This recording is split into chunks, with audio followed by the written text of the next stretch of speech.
नमस्कार, आप देख रहे न्यूज़ 8। लोकसभा चुनाव के लिए कांग्रेस ने आज अपना घोषणा पत्र जारी कर दिया है। इसे न्याय पत्र नाम दिया गया है। कांग्रेस मुख्यालय में सोनिया गांधी, राहुल, मल्लिकार्जुन खड़गे और मैनिफेस्टो कमेटी के अध्यक्ष पी चिदम्बरम ने 5 न्याय और 25 गारंटी का ऐलान किया। कांग्रेस के घोषणा पत्र में मजदूरी 400 रुपये दिन करने, गरीब परिवार की महिला को साल में 1 लाख रुपए देने, एमएसपी को कानून बनाने और जाति जनगणना कराने का जिक्र है। कांग्रेस के घोषणा पत्र में वन नेशन वन इलेक्शन का विरोध और लोकसभा विधानसभा चुनाव तय समय पर ही कराने की बात कही गई है।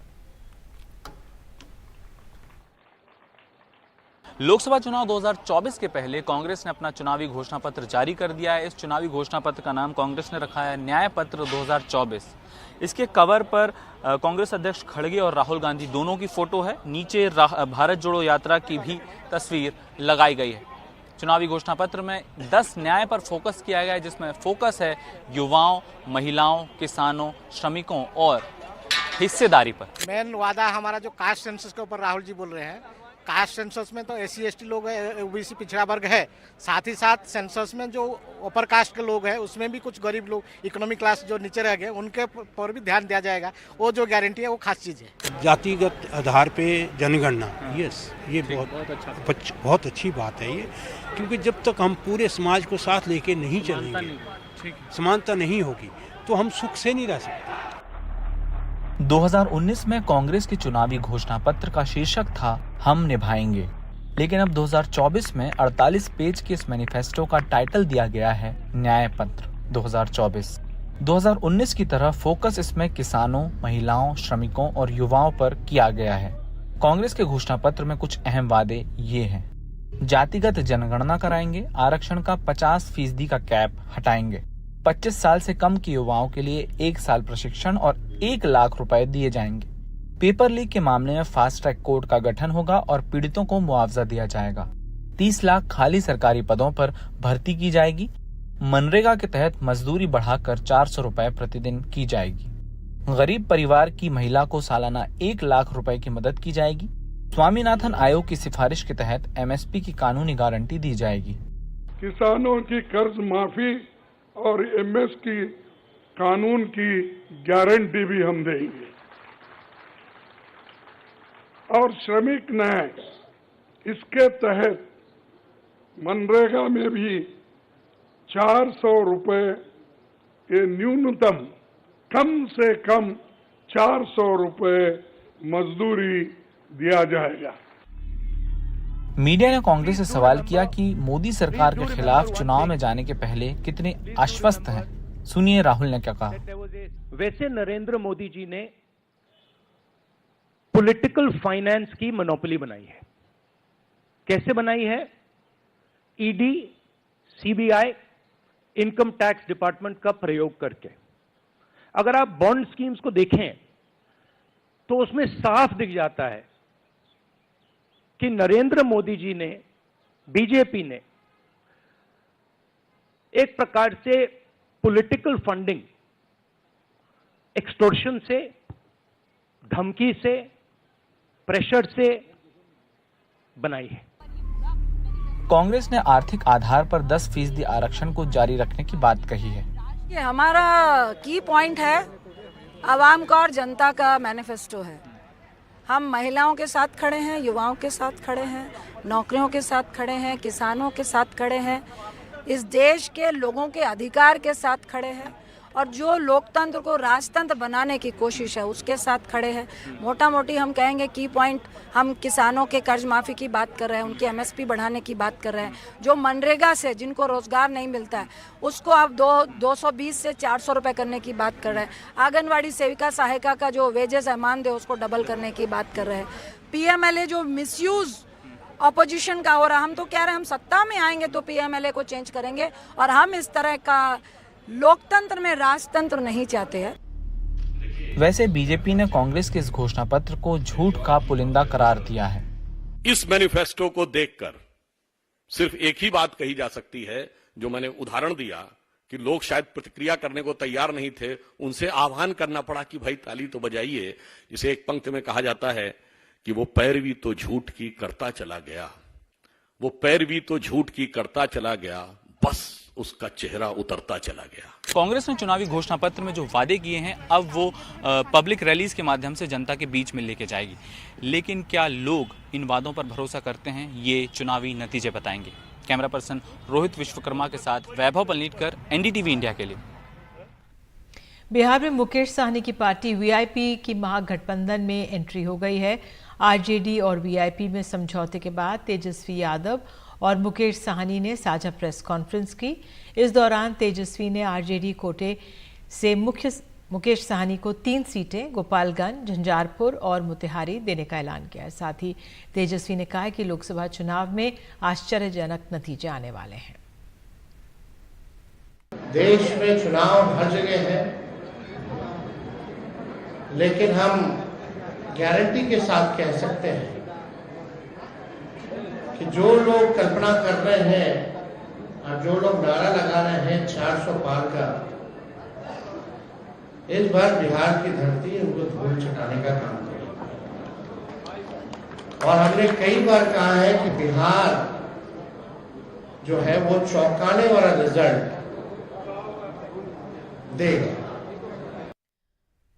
मध्य प्रदेश की खजुराहो लोकसभा सीट पर इंडिया गठबंधन को चुनाव से पहले ही बड़ा झटका लगा है। समाजवादी पार्टी की उम्मीदवार मीरा यादव का नामांकन खारिज हो गया, यानी बीजेपी उम्मीदवार और प्रदेश अध्यक्ष वीडी शर्मा की राह आसान हो गई है। कांग्रेस ने सीट शेयरिंग फॉर्मूले के तहत ये सीट समाजवादी पार्टी के लिए छोड़ दी थी। चुनाव अधिकारी के मुताबिक सपा उम्मीदवार मीरा यादव ने बी फॉर्म पर दस्तखत नहीं किए, इसलिए नामांकन खारिज किया गया है। और आपको बता दें, इस पर अखिलेश यादव ने कहा है कि खजुराहो सीट से इंडिया गठबंधन की सपा उम्मीदवार मीरा यादव का नामांकन निरस्त करना जो है सरेआम लोकतंत्र की हत्या है। कहा जा रहा है कि हस्ताक्षर नहीं थे तो फिर देखने वाले अधिकारी ने फॉर्म लिया ही क्यों। ये सब बहाने हैं और हार चुकी भाजपा की हताशा है। इस घटना की न्यायिक जांच हो, किसी का पर्चा निरस्त करना लोकतांत्रिक अपराध है।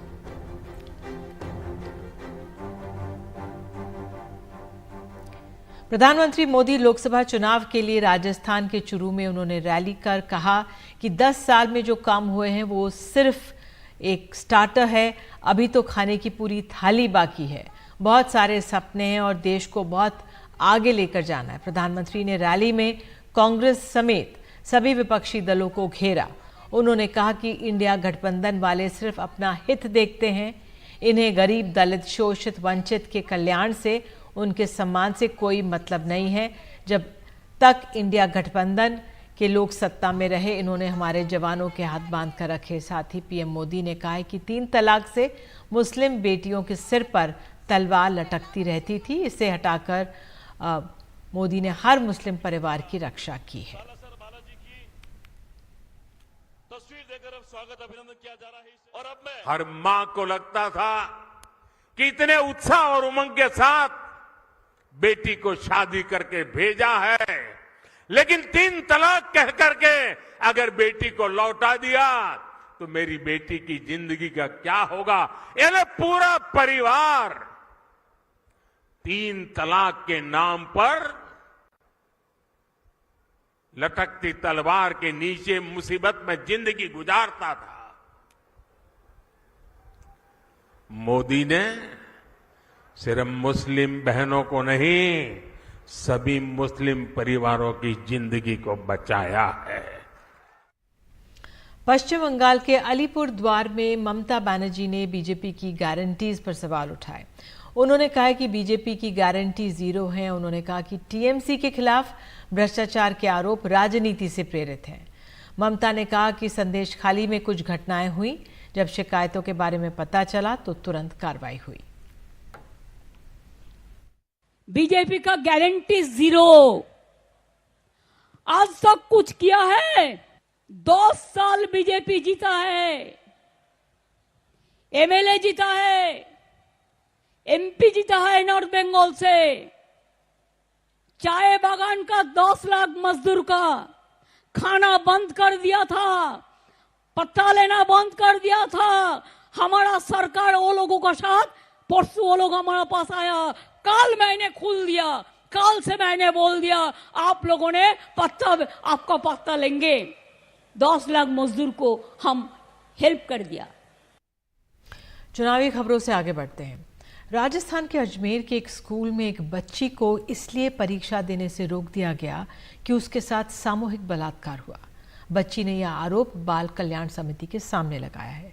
बच्ची का कहना है कि स्कूल ने पहले उसे क्लास करने से रोका, फिर 12वीं के इम्तिहान से पहले बाहर कर दिया। अब इस मामले में स्कूल के खिलाफ शिकायत दर्ज कराई गई है।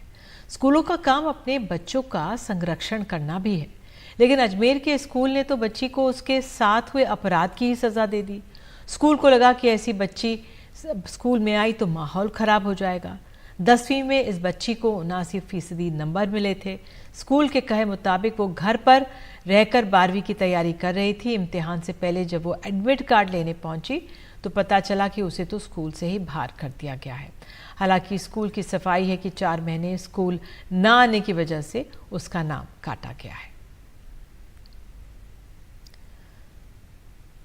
महिलाओं के साथ न्याय का एक विभत्स मजाक राजस्थान के करौली में भी देखने को मिला है। यहाँ मुंसिफ कोर्ट के एक मजिस्ट्रेट के शर्मनाक व्यवहार को लेकर हंगामा मचा हुआ है। राजस्थान हाई कोर्ट ने इस मामले की जांच के आदेश दे दिए हैं। इस मामले में एक FIR भी दर्ज कराई गई है। मामला कुछ इस तरह से है कि 30 मार्च को एक बलात्कार की पीड़िता धारा 164 के तहत अपना बयान दर्ज कराने मुंसिफ कोर्ट पहुंची। वहां मैजिस्ट्रेट ने उसे कपड़े उतारने को कहा कि वो उसकी चोट देखना चाहता है। लड़की ने महिला पुलिसकर्मी की गैरहाजिरी में ऐसा कुछ करने से मना कर दिया। बाहर आकर लड़की ने अपने घर वालों को इस बात की जानकारी दी। अब इस मामले में राजस्थान हाई कोर्ट के विजिलेंस रजिस्ट्रार ने मैजिस्ट्रेट से बंद कमरे में 3 घंटे पूछताछ की है और इस मामले को मानवाधिकार संगठन और महिला संगठन लगातार उठा रहे हैं। इस बीच आरोपियों की धमकी की वजह से गांव छोड़कर भागा पीड़ित का परिवार पुलिस संरक्षण में घर लौट आया है, लेकिन इस मामले ने पूरी न्याय बिरादरी को एक तरह से सवाल खड़े कर दिए, शर्मसार किया है। अगली खबर छत्तीसगढ़ से। छत्तीसगढ़ में तकरीबन 6,500 BEd डिग्रीधारी शिक्षकों की नौकरी पर खतरा मंडरा रहा है।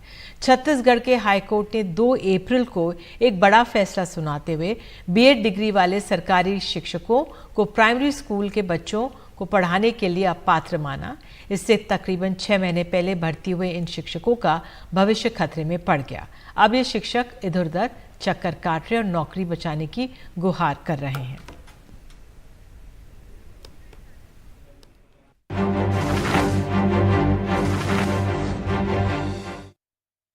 उत्तर प्रदेश मदरसा एक्ट को लेकर सुप्रीम कोर्ट का आज बड़ा फैसला आया। उत्तर प्रदेश के 16,000 मदरसों के 17 लाख बच्चों को बड़ी राहत है। फिलहाल 2004 के कानून के तहत चलती रहेगी मदरसों में पढ़ाई। इलाहाबाद हाई कोर्ट के फैसले पर सुप्रीम कोर्ट ने अंतरिम रोक लगाई है। मदरसा एक्ट को असंवैधानिक करार देने वाले फैसले पर यह रोक है।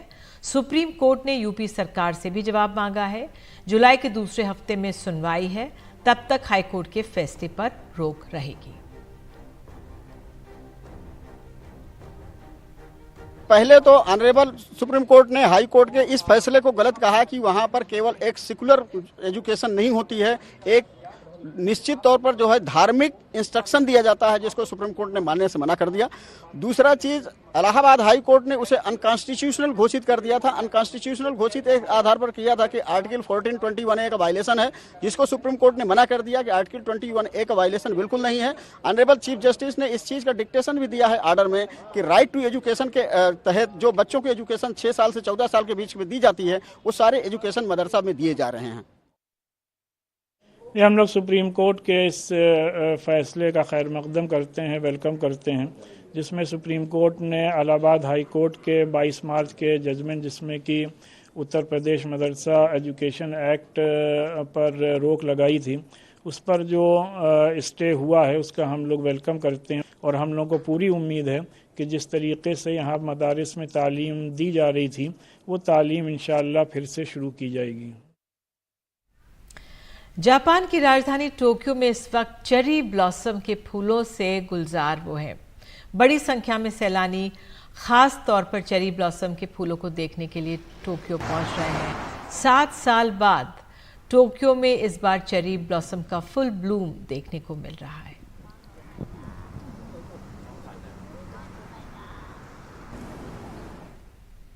और इन्हीं के साथ न्यूज़ 8 में इतना ही, लेकिन खबरों का सिलसिला एनडीटीवी इंडिया पर जारी रहेगा। नमस्कार।